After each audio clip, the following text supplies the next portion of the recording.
ఇష్టం ఇష్టం అనేది చాలా విచిత్రమైనది. ఒకవేళ అది పూర్తి కాలేదంటే అది కోపానికి జన్మనిస్తుంది. ఒకవేళ పూర్తయింది అంటే లోభానికి జన్మనిస్తుంది.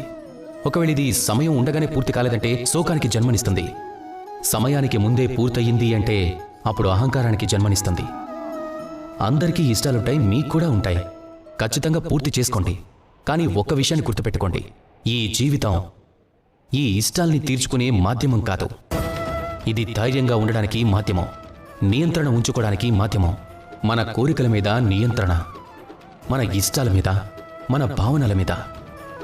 ఎందుకంటే ఈ ఇష్టం అనేది ఏ అశ్వం లాంటిది అంటే కళ్ళెం లేని ఒక అశ్వం లాంటిది, లేదా మీ చేతి నుంచి కళ్ళెం జారిపోయిన అశ్వం లాంటిది. అది తిన్నగా మిమ్మల్ని వినాశనం వైపే తీసుకుని వెళ్తుంది.